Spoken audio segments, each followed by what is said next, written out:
여러분 안녕하세요. 주성빈입니다. 반갑습니다. 오늘 갑자기 또 이 영상 하나를 찍게 되는데요. 이 찍게 되는 이유는 뭐 수업 때문에 지난 학기까지는 한 2년 정도 동안 코로나 때문에 뭐 여러분들하고 이런 어, 그 강의형으로 온라인이나 아니면 동영상 강의 형식으로 여러분들하고 이야기를 많이 했었었는데, 오늘은 수업 진도적인 측면이 아니고 여러분들께서 여기 그 우측에 있는 내용이 있는 것처럼 논수령과 서술형 작성에 대한 부분들을 간단하게 한번 말씀을 드릴 필요가 있어서 제작을 했습니다. 물론 지금 이제 중간 시험이 진행되고 있기 때문에 이번에 시험을 한번 쳐보시고, 또 여러분들이 아마 잘 하실 건데 또 조금 생소하거나 이런 부분들은 크게 두 가지 방법으로 여러분들한테 조금 더 익숙하게끔 말씀을 드리려고 합니다.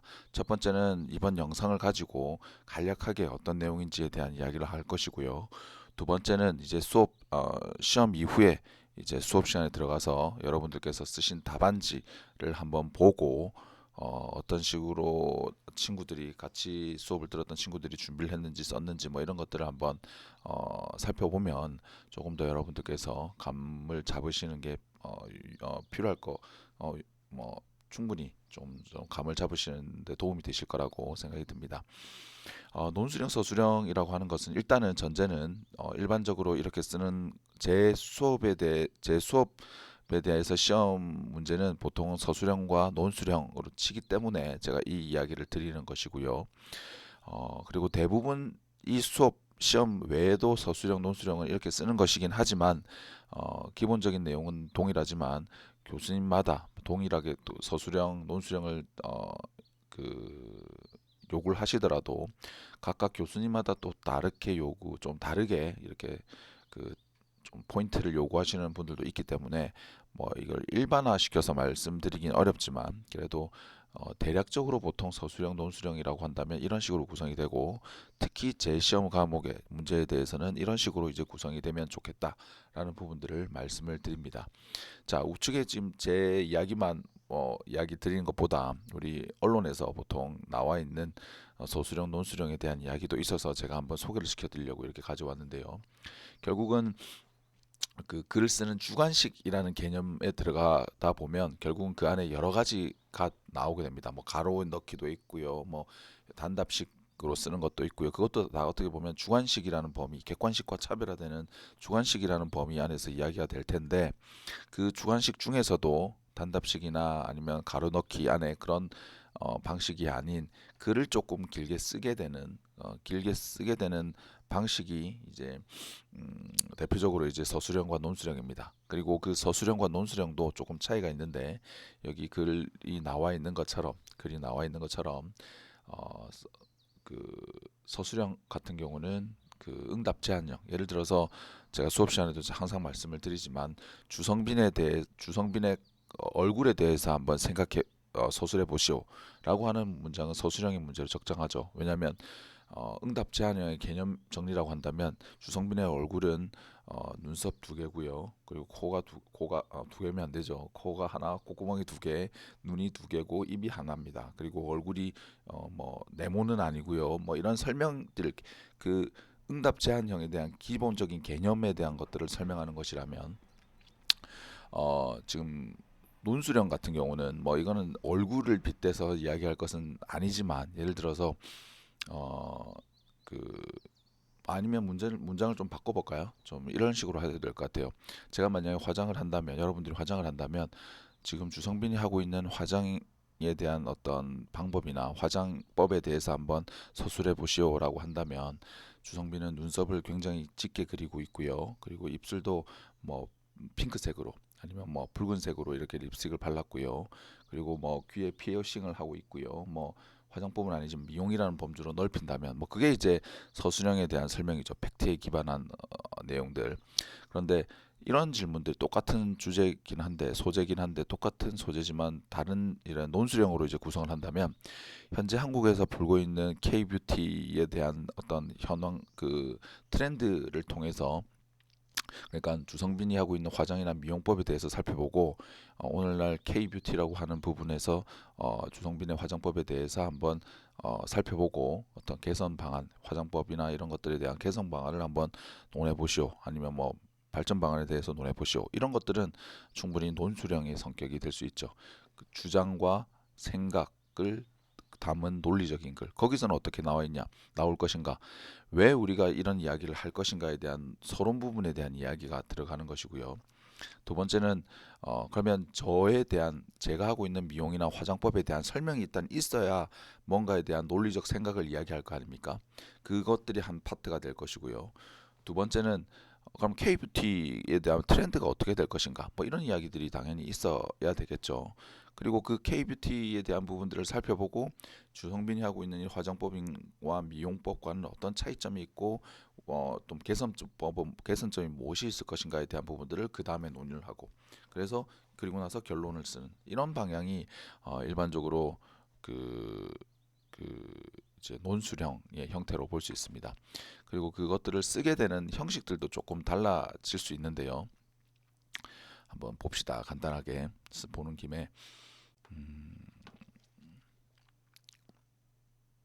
지금 그 한글 파일을 한글을 켜고 있거든요.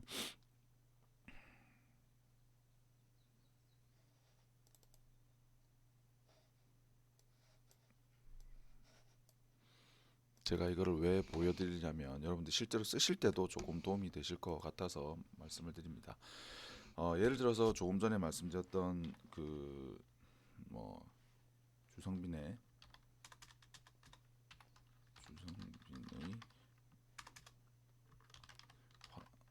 뭐 뭐 얼굴 미용 아니 패션이라 할까요? 너 얼굴에 어떻게 보면 패션에 대해서 서 살펴보시오. 만약 이런 문제가 있다. 패션이라는 키워드를 가지고 만약에 패션이라는 키워드를 가지고도 여러 가지 그러니까 어떤 주제가 서술형이 되고 어떤 주제가 논술형이 된다는 개념보다 물론 그런 소재가 있긴 하지만 어떤 키워드나 소재를 가지고도 서술형과 논술형이 다 우리가 이야기가 될 수가 있습니다. 그래서 뭐 패션이라는 키워드를 만약에 이렇게 이야기를 한다면 좀 더 크게 여러분들 잘 보시도록 패션에 대해서 살펴보시오라는 주제도 있고요. 그리고 그 주성빈의 패션을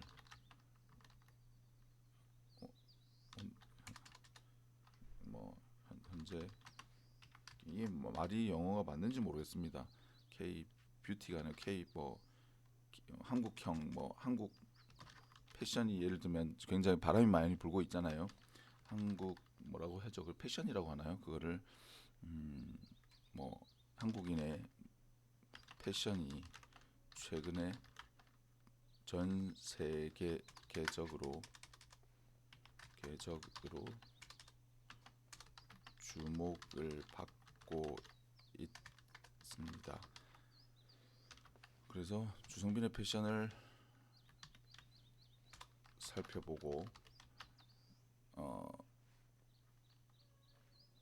K 패션의 방향성에 맞게 한번 개선 보완 방 개선 방향에 대해서 논하시오. 예를 들어서만 이런 문제가 있다. 좀 뭐 급하게 뭐 지금 그 갑작스럽게 그냥 생각나는 대로 지금 문제를 내기 때문에 좀 그렇긴 한데 똑같습니다. 만약에 이 부분을 만약에 똑같이 본다 그러면 그렇기 때문에 주성빈에 대해서 패션을 살펴본다라는 것들은 이거는 아무래도 좀 주관 이거는 팩트에 기반한 내용이 일반적이라고 본다면 밑에 있는 내용은 팩트를 기반으로 해서 어떤 이제 방향성 그 글을 쓰는 사람들의 논리 생각이 들어간다는 개념에서 볼 때는 위의 문장 같은 경우는 이제 서술형적인 어떤 질문에 가깝고 그 밑에 있는 내용은 이제 논술형적 성격에 강하다고 볼 수 있습니다. 왜냐하면 이것은 쓰는 방향성도 달라질 수 있습니다. 크게 보면 당연히 처음에 보면 뭐 1, 2, 3, 4 서술형에 뭐 굳이 필요는 없을 수 있겠지만 그래도 기본적으로 보면 주성빈의 주성빈 주성빈의 패션의 특징 뭐 1 뭐 이렇게 이건 여기서부터는 아이디어가 되는 거거든요. 뭐 이런 이야기를 쓰고 그리고 예를 들어서 뭐 그리고 뭐 상위 구체적으로 하위 뭐 등등으로 해서 어떤 특징들이 뭐가 있는지에 대해서 이제 한번 살펴보는 것이죠. 뭐 원색 지향성 예를 들어서 원색들을 굉장히 좋아한다. 노란색, 빨간색을 좋아한다. 성 뭐 등등 또 뭐 뭐죠? 그리고 뭐가 있을까요? 제가 실제로 이렇다는 게 아니라 예를 들어서 뭔가를 쓰려고 하니까 굉장히 뭐라 해야죠? 좀 언밸런스한 뭐 그런 특성들을 보인다든지 그런 것들이고 그럼 실제로 상의는 어떤 옷을 입고 있고 하의는 어떤 특성을 보이고 있는지를 쓰는 것 이게 이제 팩트에 기반한 그 설명이라고 본다면 이제 논하시오 같은 경우는 이제 서론 부분이 이제 나오게 돼. 그게는 이제 본론 결론이라고 이제 써지게 될 텐데 그 중에서도 이제 서론 부분이라고 한다면 이 내용을 지금 이 글을 쓰는 이유 그리고 배경 필요성에 대한 이야기가 반드시 들어가야 됩니다. 그럼 그런 이야기가 이런 것들이겠죠. 뭐 이거 사람들마다 이거 어떻게 쓸 것인지는 다를 수 있습니다. 뭐 어떻게 보면 어떤 사례에 대한 거 최근에 보면 예를 들면 뭐 한국인의 패션에 대한 어떤 주목을 굉장히 많이 받았던 그런 사례를 가지고 한번 이야기를 출발할 수도 있을 것이고요. 그런 아이디어입니다. 그거는 여러분들 아이디어가 되는 것인데 그런 내용들이 들어가고 그러면 이제 거기서부터 그리고 글을 적는 범위 내가 어느 범위를 가지고 쓰겠다. 패션이라는 범위를 왜 그 범위라는 것은 패션이라는 것도 굉장히 범위가 넓을 수 있기 때문에 어떠한 이유 때문에 나는 그 패션 중에 상의에 대한 부분을 가지고만 이야기를 한번 해보겠다라는 것들도 충분히 이 범위 서론에서 이야기를 할 수가 있거든요.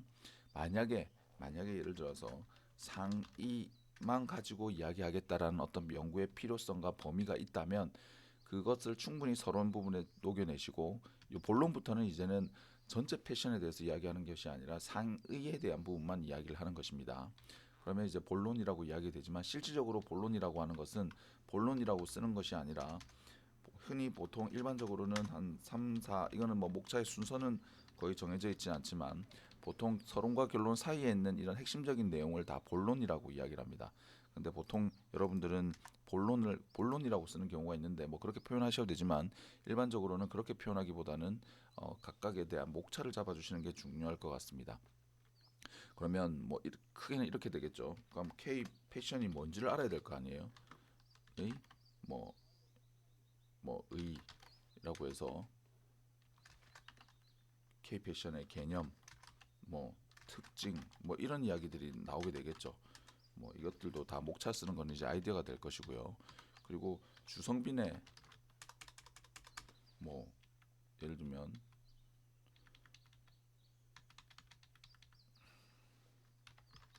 여기는 크게는 한번 이렇게 가봅시다. 이론적 배경 기본적으로 알아야 될 내용들 이건 목차는 뭐 좀 달라질 수 있는데 배경이라고 해서 첫 번째를 K 패션의 뭐 의라고 해서 개념 뭐 특징 뭐 등등을 쓰고 두 번째는 주성빈의 패션의 특징에 대해서도 알아야지 뭔가 글을 쓸 거 아닙니까?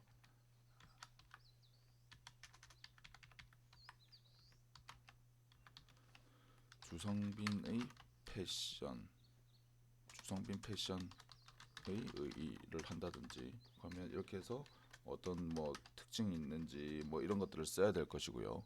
그러면 그 패션이 이 K 패션을 살펴보고 주성 패션을 살펴봤기 때문에 그러면 주성빈 패션의 궁극적으로 문제가 주성빈 패션을 살펴보고 이 K 패션의 방향성에 맞게 한번 살펴보시오 뭐 이런 내용이잖아요. 그러니까 주성빈 패션의 어떻게 보면 문제점이라고 패션의 문제점이라는 것은 좀 적절하지 않지만 보통은 뭐 예를 들어서 이렇게 도출된 검토했던 것들을 통해 패션의 문제점이 무엇인지를 한번 살펴보는 것이죠. 그러면 뭐 이런 식으로 흘러갈 거고요.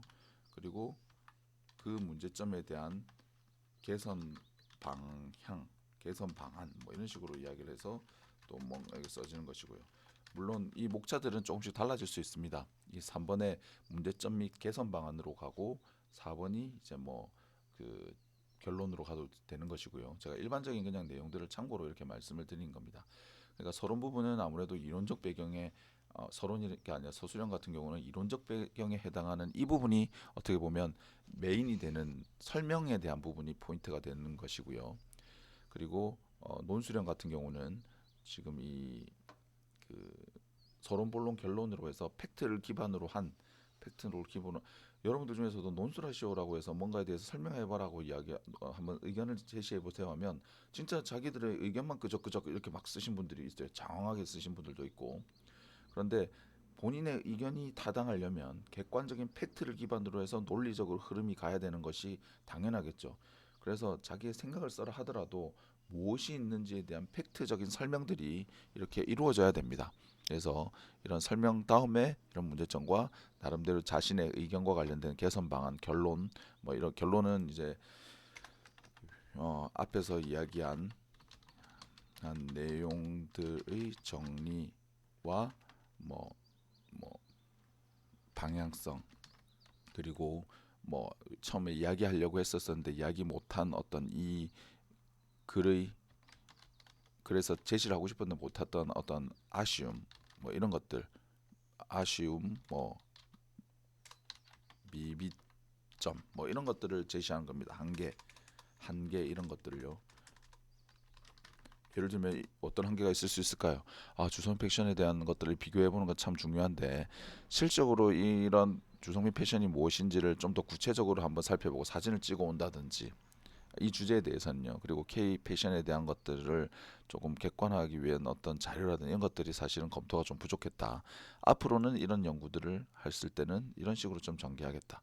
물론 이건 논문이나 연구에 대한 특성이긴 하지만 기본적으로 보통 논술형에 대한 형태는 이런 식으로 흘러갑니다.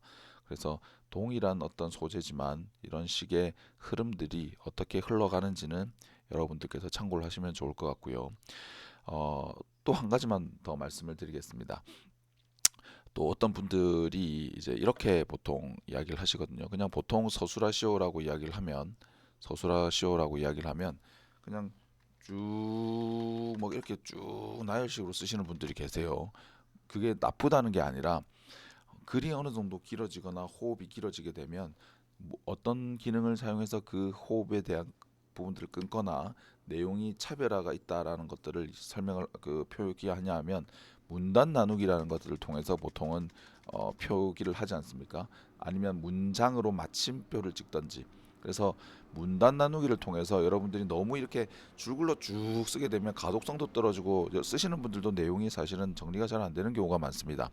그래서 문단 나누기를 통해서 글을 조금 이렇게 쓰시면 좋을 것 같고, 그리고 글이 너무 조금 길어진다 싶으시면 목차를 이렇게 나눔으로 인해서 그런 것들을 어느 정도 좀 표기를 이렇게 탁그 표현을 여러분들이 하고 싶은 이야기를 정확하게 좀 표현을 해주시는 것들도 괜찮을 것 같습니다. 뭐 하나 제가 보통 예를 드는 것들이 이런 것들인데요. 지금은 파일을 켜고 있고요. 예를 든다면 이런 것들이죠. 뭐 교통단속과 관련되는 내용들 그에 대해서 개념들을 정리하고 외국 경찰의 교통단속 등을 살펴본 다음에 우리나라에 대한 안전대책에 대해서 논하시오. 이것은 논하시오에 대한 문제가 될 수 있겠지요. 근데 외국 경찰의 교통단속 현황과 그 정책에 대해서 설명하시오. 이것도 충분히 가능하거든요. 문제는. 그래서 이렇게 논하시오 문제, 이것은 이제 논하시오 문제. 우리나라의 어떤 식으로 외국 사례를 통해서 살펴보고 우리나라의 교통 정책에 어떤 식으로 좀 적용할 것인가에 대한 의견들을 한번 내보자라는 취지의 논하시오 문제로 볼 수 있습니다. 그래서 서론, 뭐 점수는 지금 제가 임의로 그냥 정하고 있기 때문에 그런 건 아니고, 근데 대략적으로 여러분들 입장에서 볼 때는 서론, 본론, 결론에 어느 정도 중요도를 나누는 것들은 필요할 것 같고요. 이 분량에 대한 부분들은 우리가 답안지에 다 쓸 수 있는 양은 아니기 때문에 조금 참고로 하시지만 대략적으로 어떤 이야기들이 들어가는지를 한번 살펴보시라는 의미에서 한번 가져와 봤습니다. 그래서 이것을 실제로 제가 다른 교과목에서 여러분들 선배들이 썼던 답안지입니다. 그래서 한번 참고를 보라고 말씀을 드린 거고요. 그래서 교통에 대한 여러 가지 필요성, 이런 논의를 하고 있는 문제 그 방향성에 대한 이야기를 서론에서 하고 있고요. 당연히 교통 개념이나 외국에 대한 현황을 알아야 우리나라의 개선점을 도출하는 거기 때문에 교통사고 관련된 개념이라고 이번 목차에 쓰고, 교통 단속의 정의는 무엇인지 뭐 이런 것들, 그리고 교통안전시설의 정의는 무엇인지, 교통안전교육 홍보의 정의는 무엇인지 등등의 관련되는 개념들을 조금 정리를 했고요. 세 번째는 외국 경찰의 교통단속 등에 대한 안전 대책은 실제로 어떻게 하고 있는지를 각각 나라의 사례를 통해서 한번 살펴봤었습니다. 그러다 보니까 그걸 통해서 우리나라의 함의점은 무엇인가에 대한 부분들을 이렇게 제시하는데, 물론 이 함의점들이 너무 조금 지금은 그 조금 제한적이긴 하지만, 제한적이라는 표현은 조금 어, 작긴 하지만 이런 식의 흐름으로 보통 흘러간다라는 것들을 참고로 여러분들께서 아셨으면 좋겠다라는 생각이 듭니다. 그래서 전반적인 흐름들이 여러분들한테도 조금 도움이 되셨으면 좋겠다라는 생각이 들고요. 서술형 같은 경우도 한번 볼까요? 보기는, 자, 보게 되면 현행 교통사고 처리 특례법상 예외 단서 10개 항에 대한 입법 취지에 대해서 설명하시오, 뭐 문제점에 대해서 설명하시오, 뭐 이런 것들인데, 이거는 객관적인 팩트에 대한 부분들이잖아요. 보면 응답 제한형, 객관적인 팩트에 대한 이야기, 개념 정리에 대한 부분이 서술형이고, 생각과 주장을 닮은 논리적인 글이 논술형이라는 이야기를 이미 했었습니다. 그래서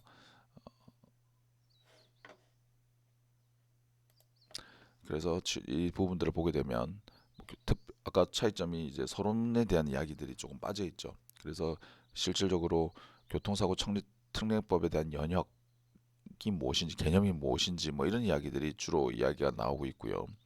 그리고 실제로 문제점이 무엇인지, 이런 이제 팩트에 기반한 내용들이 이렇게 정리가 되고 있다라는 것들을 조금 참고로 여러분들께서 아시면 좋을 것 같습니다.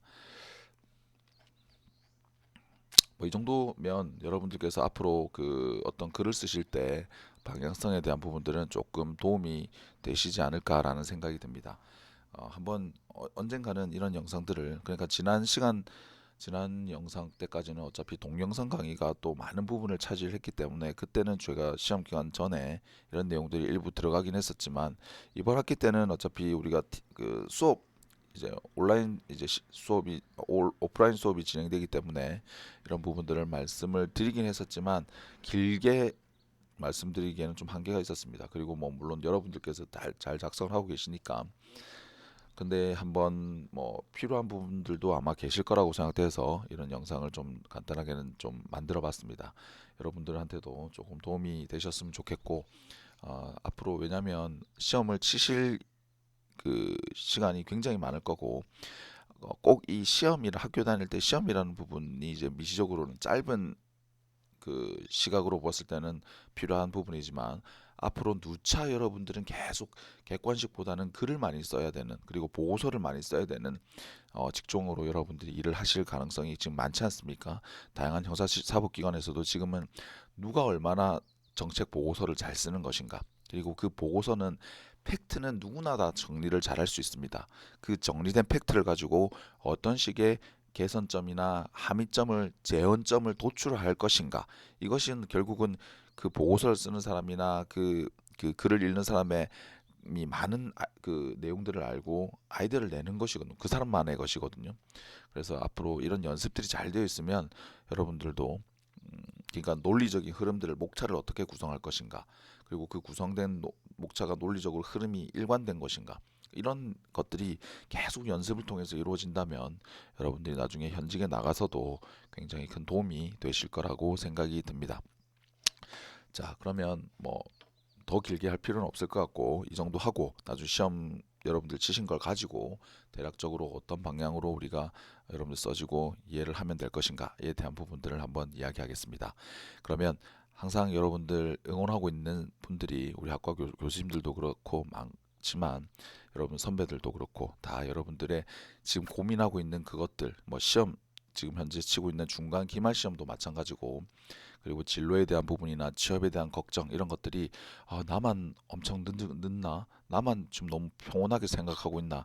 뭐 이런 고민들이 있는데, 제가 많은 분들을 상담을 해보면 여러분들이 하는 고민들은 분명히 여러분들 이 나이 때 의미가 있는 고민들입니다. 28, 29, 30, 31, 32 이때는 그런 여러분들 나이대 맞는 고민들을 할 수가 없어요. 그때는 또 그때 맞는 또 고민이 생기기 때문에 너무나 당연하고 자연스럽고 좋은 과정이라고 생각하기 때문에 너무 스트레스 받지 마시고, 그리고 여러분들께서 주변에 합격한 선배들이나 이런 이야기를 들어보면 쟤 대단하다, 부럽다 막 이런 생각을 하시지만, 그분들도 그 여러분 선배들도 여러분들처럼 1학년, 2학년, 3학년, 4학년이 있었을 거 아닙니까? 그 시기 때를 저는 이제 많이 지켜봤지 않겠습니까? 여러분들 나이 때는 여러분들이 엄청 대단하게 생각했던, 그리고 아무 고민이 없었을 것 같은 그런 선배들조차도 여러분들 나이였기 때문에, 여러분들처럼 진로를 고민하는 시기였기 때문에 동일한 거의 유사한 고민들이 있었고 걱정이 있었다. 이제 합격을 하거나 목표를 이뤘기 때문에 좀 편안해 보이는 것이지, 그런 과정은 너무나 자연스럽고 좋은 과정이다라는 것들을 다시 한번 더 말씀드리고 이 영상을 마무리하도록 하겠습니다. 아무쪼록 조금이나마 여러분들께 좀 더 도움이 되셨으면 합니다. 그러면 오늘도 좋은 하루 되시고 우리는 또 수업 시간에 뵙도록 하겠습니다. 좋은 하루 되세요.